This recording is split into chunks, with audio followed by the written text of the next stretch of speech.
Welcome to another episode of Life Stories Unscripted podcast. I'm your host Viviane, and I'm a doula, mama coach, and a breastfeeding specialist, and I talk about everything related to preconception, pregnancy, birth, postpartum, and everything in between. So if you're a parent or you're trying to be one, this is the podcast for you, so stay tuned. Today, my guest is Annie Baxter from Australia, who is a midwife and a mama of four and helps overwhelmed and anxious mamas become calm and confident. So that's our topic for today. Stay tuned. If you like this podcast and you've seen some previous episodes, please hit the subscribe button now so me and you can spread the word on awareness together. Last but not least, this video is sponsored by Perfecta Placenta, located in Beverly Hills, which is a placenta preserving company. So if you would like your miracle organ to be preserved and get two amazing gifts in the form of a stretch mark cream and a diaper bag, please don't forget to use my promo code Doula Viviane.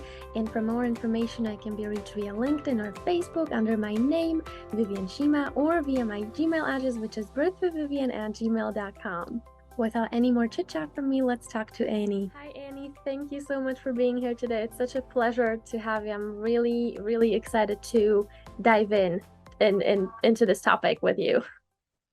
Me too, Viviane. It's great to see you again. And I know we're both passionate about this topic, so we're very connected. And great to connect with you again. So, you know what? Let's just jump right in and let me ask you. I said that you work with overwhelmed and anxious moms and you help them become calm and confident. So my first question would be, what led you there? Because I know you're a mama of four and a midwife. So was this prompt you a little bit to go that direction? Yeah. So I, Viviane, became a midwife first and worked in that area of nursing. And then I got into child and family health. So midwifery is more around obviously the birthing of mums and bubs, although I always say that we used to catch the babies as midwives because the mums did all the, gentle work from within them. But now I'm working in the child and family health space. And I did complete my certification in those areas before having children myself. So you are right, I had four children, and just experiencing that birthing and the feelings and the challenges and emotions that come up as a mum, I've really related to that, and all the overwhelm, the anxiety symptoms that come with that, because you just met with such a steep learning curve as a mum. And I, Viviane, had the background of being a midwife and child health nurse. So I knew about breastfeeding, I knew about settling babies, I knew about the common behaviors and how a baby functioned at each age. But I still found it so overwhelming, and it's just such a unique yet beautiful experience. It So is. Like they say, babies don't come with a manual, right? And every baby is different, every mom is different, and you can be a midwife, you can be a doula, you can be a coach, focusing on moms before you have your own children. But once you have your own children, it's a different journey for you. It's completely unique and individual. And it might, you might go through it with a breeze and you might really struggle. And you might be like, well, what I've been teaching other people, other moms, doesn't work with me. And you have to find your own way. So I agree. I agree. Yeah, and you're so right there, Viviane. It is an individual experience, and it's one to think about, that you are going from me to mum. However, we don't need to lose our identity as who we are as a woman, even though we're transitioning to motherhood. Absolutely. And Absolutely. and that's where a lot of my passion lies, because I feel as though antenatally, when we're pregnant, there is a lot of focus, understandably, around the baby and the birth. And I like to focus a lot on the mindset of mothers and what's going on for them, how are they feeling about themselves. And maybe they haven't even really pondered on that part of themselves. and how they're feeling within themselves, the love that they provide for themselves. Do they even know what that is? Because there's so much going on around all the, appointments they have, getting the equipment ready for baby, let alone all the emotions that come with that as well. So I think it's a really important time, particularly antenatally, and that's where I focus a lot, to just explore some time for themselves. Right. Yes, I want to add to your thought, you're completely right, because once you get pregnant, once that pregnancy test shows positive, you start thinking about the baby. You start thinking, what is the baby okay? What will the baby do? Where will the baby sleep and eat? And all these questions without really pausing and thinking about yourself. And women after birth very often encounter people who ask them, so when are you going to get your body back? They never lost it in the first place, did they? And No, I they think did this not. is very important for them to know before they meet these people and before the people ask these questions, because you need to be confident, you need to be empowered, you need to have the control. And like you said, have the mindset of, I never lost my body in the first place. This is me. I am just upgrading to a mom. Being a mom is almost the highest level of the game that you can get to and play, and it shouldn't be something else. You don't have to change, and you don't have to, like you said, That's leave your right. identity behind. It's still you. You have this amazing upgrade, I think, to it. Yeah. And I think it's important for us to just stop and reflect on that encompassing you as you. Your baby's there, and from the time of conception is going to believe in you. And it's reflecting on the thoughts and feelings and beliefs that you have for yourself, because it is a steep learning curve into motherhood, and you really just want to step through that at your own pace. As you say, feel comfortable in your own skin. And that's where I like to come in and just give mothers that time to really think about where they're at and where they want to be for themselves. Because sometimes we haven't even explored that in life in general. And I think this is a perfect time to do that, because we are that baby's spiritual teacher from And here on in. right. And once the baby comes, there's no time.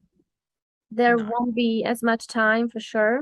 I don't want to say there is no time, but there is very little time left. And that little time left, you usually spend on sleeping or doing Yes, you laundry do. or Yeah. just doing something. And there's also a lot of guilt if you don't do those things. Like, I should be doing this. I should be doing that while the baby sleeps.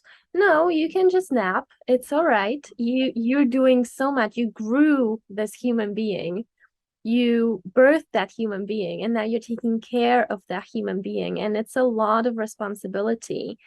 And I think what moms appreciate a lot, and what you do is to just ask them, so how are you doing? What do you feel? Exactly. What do you think? What would you like to do? Mm. It's making it about them, because it is, but because the mama bear reflex kicks in, they put themselves a little bit lower than the baby. Yes, they do. Right. That's do. They put the Mm. baby first, which is okay, but I think it should be equal. I think Yes, mom yes. and baby are a team, and for the baby to be okay, the mom needs to be okay. She needs to be strong and Yeah, confident and calm exactly. and on top of her gig of what she's doing.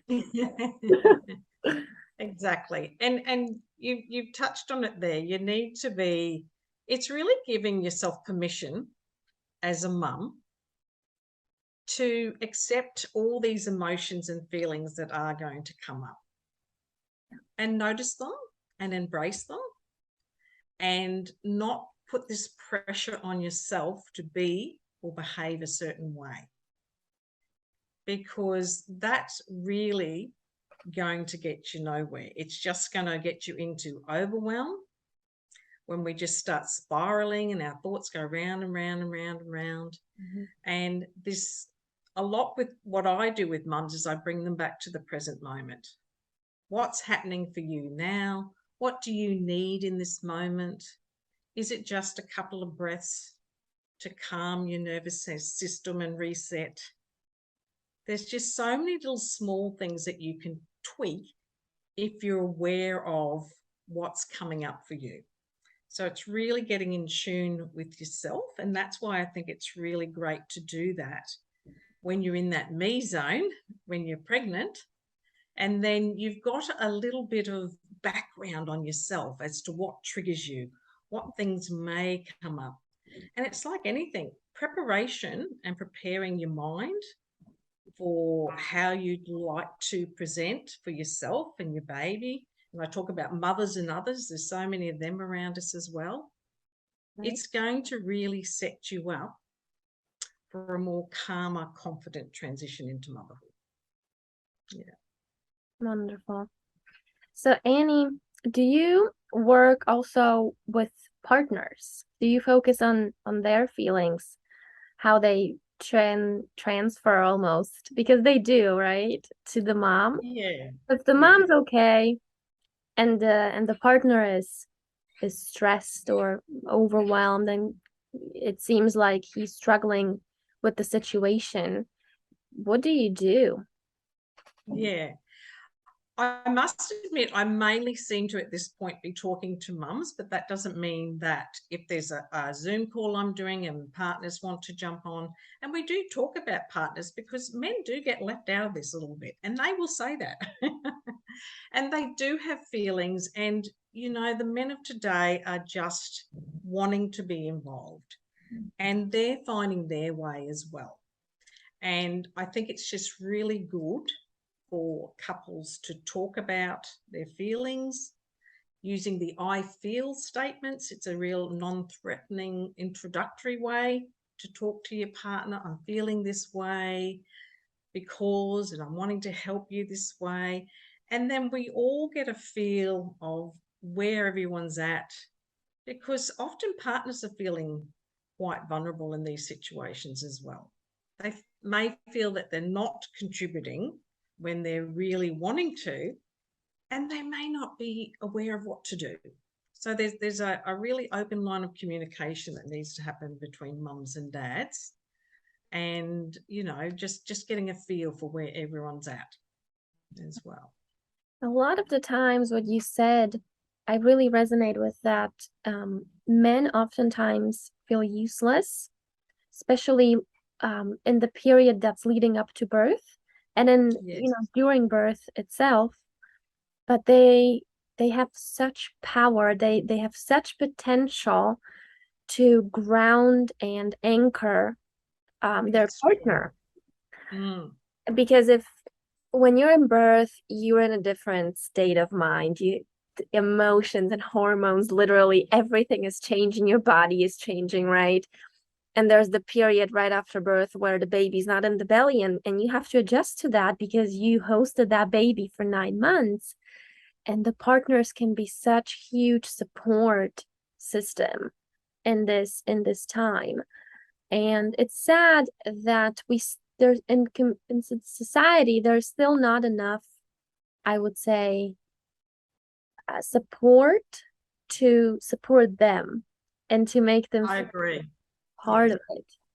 Yeah. So that's why and the recognition of that, the recognition.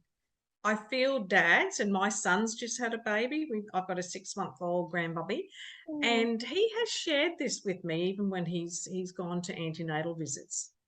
He can feel quite aloof in the room, and, you know, not asked a lot of the questions. Right. And I feel we will grow in this space, but even dads groups and things around, I think there's still that mentality that it's not for me. And I feel and sense that men don't really know where their connection lies. Like we talk about groups and parenting groups, but sometimes the men think, am I supposed to go to that? I'm really not sure. How will that look? Yeah, there's a really a social sort of expectation there Yeah. that we may be creating in our heads, but I feel there's still that little genre floating around where men can not quite feel like how they connect other than with their immediate family, with their loved one, and of course their bubba. I agree. There's definitely some bias going on around, or some sort of stereotype, if for, for the lack of a better word. But what bothers me the most, I would say, about these groups, like you have mom groups and you have dad groups. What bothers me is that they're exclusive. And Mm. I think they should be inclusive because, again, it's dividing them. You do your thing, I'll do mine. But we're a Mm-hmm. team. We should work together. And I've seen countless times dads posting on Facebook, hey, I lost my partner, my baby's Mm-hmm. 2 years old, Yes. and I'm not being allowed into these mom support groups because I'm a male. That I don't resonate with that. I think it should be inclusive because they Mm. want to care for the baby. They essentially want the same thing for the baby. So we should pull the rope at the same end, right? Towards the same direction. Exactly. And I feel even the groups that do welcome, it's still a little bit unsettling for men. And I feel that there's still a lot of growth that needs to happen in that area. And just touching on partners again, I feel we have to always remember as women and men, but particularly women, that men cannot read our minds. So we need to, and it is helpful Mm-hmm. to ask them for help, and that makes them feel included. Just thanking them for changing a nappy, or little simple things where we're just filling that emotional bank with each other Mm-hmm. by noticing the little things we're doing for each other, and thanking each other for the support that you're giving throughout the day. Even if it's just a bottle feed, or washing the bottle, or cleaning the dishes. I think it's a really great time to really build that close network again, and really see your partner as that beautiful person that you trust and can depend on and support, because that really shines through when you have a bubba as well. Right. And I see that all the time. Men are just amazing with their babies. They really are. They are. And they have And you and feelings. I both know, sorry, you and I both know, with breastfeeding, a lot of the time the baby is on the mum. And it is often challenging for the dad to settle and support the mum. So it's an important, I guess, observation even for mums to be aware of, that men can feel a little bit, oh, I'm really Right. trying to get in here and help, but it's the baby wants you, and there's only so much I can do. But sharing your appreciation just in those small limiting moments of time where dad can give the bub a cuddle or something like that. I think that's really, really valuable. Yeah. And the mom also knowing that, like you said, it's acknowledging that I'm spending a lot of time with the baby one on one, literally on my body, body to body. Mm-hmm. And feel a little bit, like you said, left out on the bench. So I think the mom not only has to think about how to provide for the baby, but also for the partner emotionally, having the emotional Mm. availability and being able to say, could you help me with that, please? I really need your help. And it's, again, Yes. the I statements, I need you. It makes them Yes. feel useful. It makes them feel, worth what they're doing. And I think so yeah, I agree. But Annie, do you work on this before birth? And what is there a situation where moms come to you after birth, noticing that they're overwhelmed? Yes.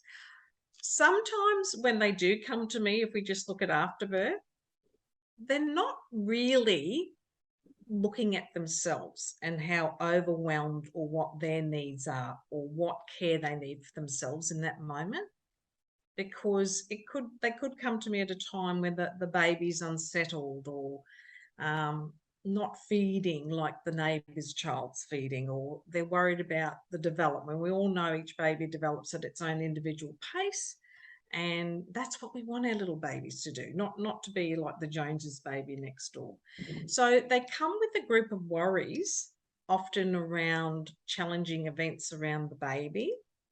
And often it's the question they need to ask is, what do I need right now?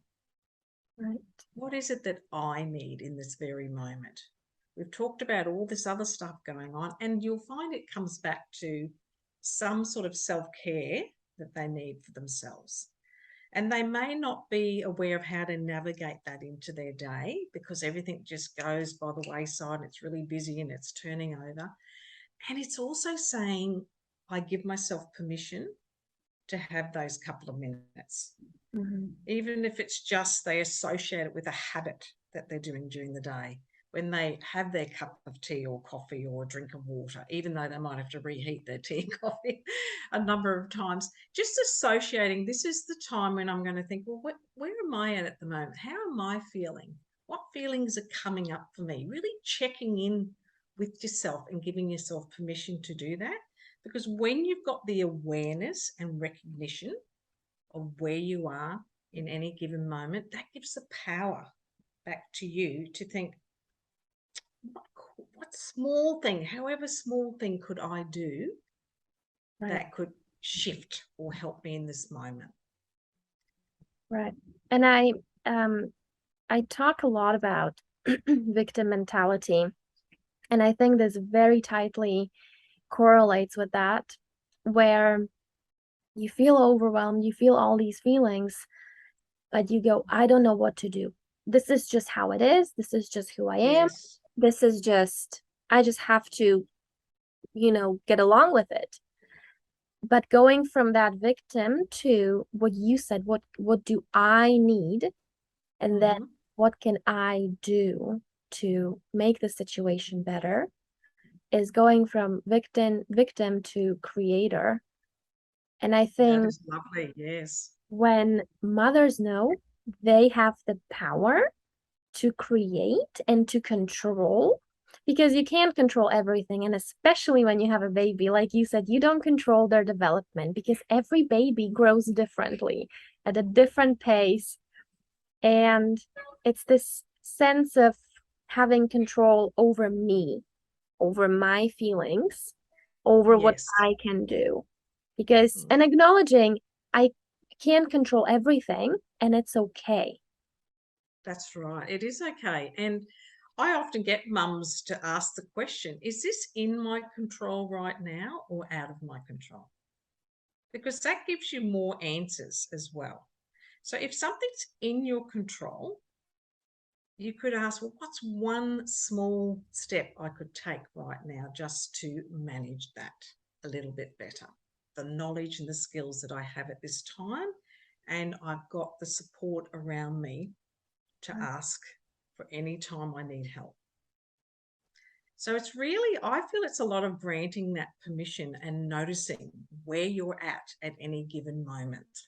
And we forget to do that in the overwhelm of feeding and settling and bathing babies and entertaining people that come and see the baby and, changing their nappies and everything. It does become in this little world. And so important that you as a mum are still beautiful, you're still you, and spend that little moment celebrating yourself. Give yourself a high five in the mirror. Right. When you flick past the mirror, I think that's a perfect time to express gratitude for what you're doing and how well you're doing it. Because nobody is perfect, and we all try and live up to this perfect word. Right. And enough is good enough. And every mum will be doing the best they can, and that is enough. And there's always somewhere to ask for help, seek more information, and get the support. And that's okay. It's wonderful. But would you say, Annie, that expressing gratitude is what you would recommend or suggest to whoever's listening or watching to do it at home right now? Would that be like number one? I think if you're not expressing gratitude now, And maybe it's just something you've never thought of. You might feel a bit weird or uncomfortable doing it. It is really powerful. And it actually helps train your brain, so to speak, to draw out the more positive things in little events that are going on versus the negative, because we know our brains are wired to the negative. We, out of habit, will go that way. So anytime, and this is again bringing yourself to the present moment, and I do a lot of breathing, where you're breathing in, just pausing at the top and blowing whatever it is you want to blow away. It could be some irritability at the time. It could be you're just feeling an overwhelm, and bringing yourself back to that center, present moment, you're resetting. And if you're saying powerful things about what you're thankful for and what you're grateful for, it might be something that you can set up every morning or before you go to bed. And I mean, that can be hard sometimes with a little baby. So sometimes it's tying it in with a habit that you have already. It might be you're brushing your teeth. It could be that you're having a glass of water, because we know as breastfeeding mums, we need to drink heaps of water. And you've already got a habit going then. If I'm brushing my teeth and I'm looking in the mirror saying, I'm just so grateful for my health today. I'm so grateful for this healthy baby that is in my beautiful home today that I'm caring for. That takes 2 seconds. Right. And you'll feel what that gives to your body, because our thoughts do impact on how we feel. And how we feel then impacts on our behavior and what sort of outcomes we're going to have during our day. So gratitude, I often do it every day, really. And I think because I've been doing it for so long, it's very automatic for me. And that's what people need to realize, that it can become automatic for you. Just like when you brush your teeth, it becomes a habit. Right. And it feels great. And we want more of feeling great. So I definitely encourage gratitude. And we talk about affirmations as well. Have you had much to do with affirmations yourself, Viviane? Or Yes, I do. Well, I started off with Google, which not the wisest decision, but yeah. And I that's okay. I mean, I started somewhere. It's better than to do nothing. But with time, I created my own. I again went to the creator mode. I always try to stay in the creator mode and not fall into the victim.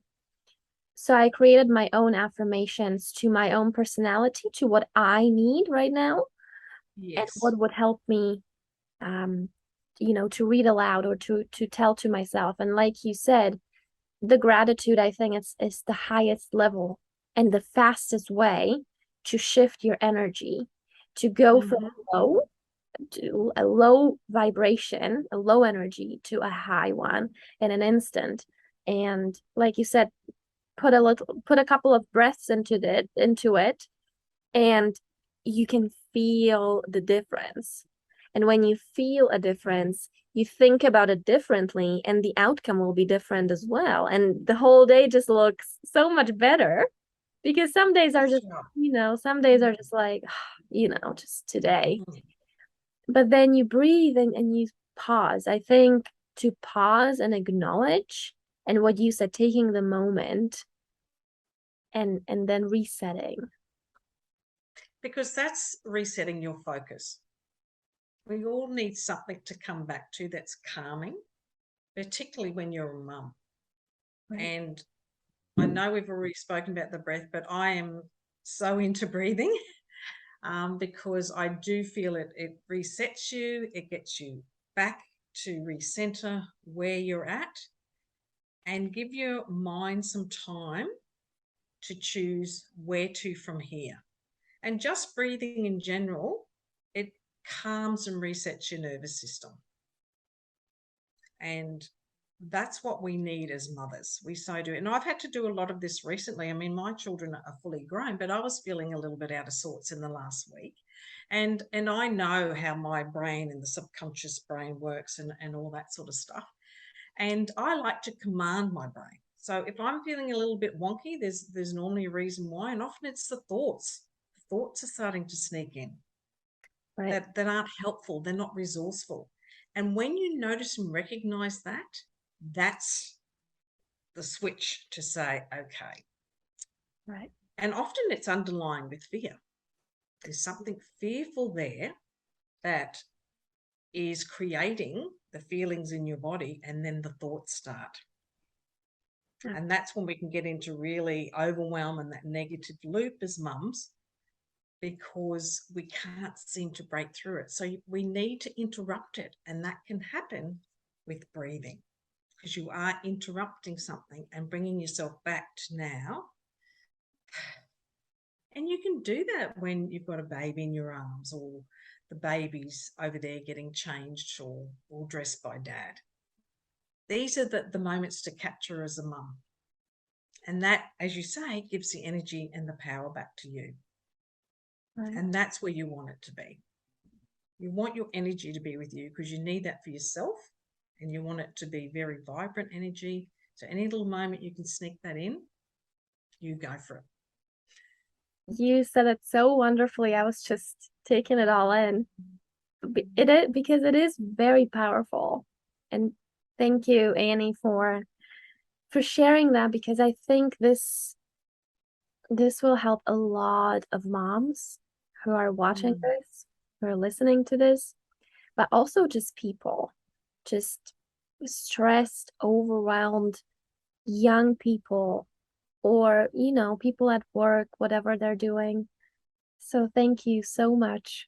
But more importantly, I wanted to ask you, where Yes. can people find you? Where can people reach you? I have, I'm mainly on Facebook at the moment. So I'm in Australia, and beautiful country here. We love it. The sun is shining, as I know it is there with you. So my group on Facebook, if you just type in me to mum, my little group will come up, and I share lots of tips and things there around self-love, how to manage your thoughts, how to live in the present moment, because I have done this all myself, Viviane, and I have reaped the benefits for myself, and I want to share this with all mothers so that they can then share this with their children, because children are not taught this at school. We're not taught it in our formative years. And I know you mums have a lot to do out there, but this will come naturally to you once you feel the power of self-love and managing your thoughts and where you are at any given point in time. And you are embracing it takes a village to raise a baby, to raise a child, Yes, it does. and you're the It village. does. You Mm-hmm. gather the moms to share the wisdom, to share their experiences. And I think that is very beautiful, with you being on the top of the tribe, you're leading the tribe. It's very Yes. beautiful that what you have learned and went through, you want to give away, you want to give others, because it helped you. So why not give it away? Why not share and spread it? I love it. Yeah, and I mean, I reflect on, I didn't have all this knowledge, and I've created a whole new experience for myself as an older woman. And, motherhood is lifelong. I'm still there and connecting, of course, with my children. And I am passionate about, it'll be a different teaching and sharing that I'll be offering to my grandbaby. Yeah. Because, as I say, that wasn't something I was aware of when I was parenting my children when they were young. And I just see the power in it, and it really will give you sustainable happiness. Right. If you set yourself up for this path. And that's what we all want. Wonderful. Yeah, exactly. And yeah, and I think that's the takeaway from today, to support each other and help each other. Definitely. We're all in this together. And, I find women love women. I love women. I love mothers. I know they are the teachers of our children's future. but they're also beautiful within themselves. And I just want them to embrace and believe that, because some people may not be at that point now, but I'm here to assure you, you can get to that. And when you get to that, you'll know it and you'll never look back. You really won't. And I just want to add one last thing. When you said being a mother, it's really beautiful because you never stop being a mother. Until the day you die, you're a mother. And That's I right.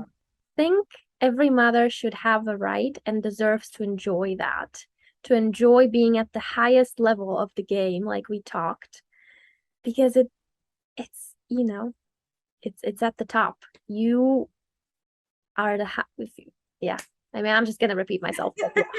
I know we love this, and we could just talk about it always, couldn't we? Because we love sharing our knowledge, and helping others is where we're at always. So you and I. Absolutely. Well, thank you so much, Annie, for today. I really, really enjoyed it, and I hope with me a lot of other people. Um, thank you for Thank you. It's been a pleasure. And as always, any message we can get out there for mothers, because I know, even I'll just end with, I love Oprah. I'm sorry to bring up Oprah Winfrey, but she knows and has often said that motherhood is one of the most challenging jobs you'll ever have. but And most I of do, 100%. There's so many rewards in it. And without the challenges, it doesn't balance it out. And yeah, but remember that high five in front of the mirror, mums. That's what I want you to start doing. Even if you feel icky and yucky, just go. And that's it.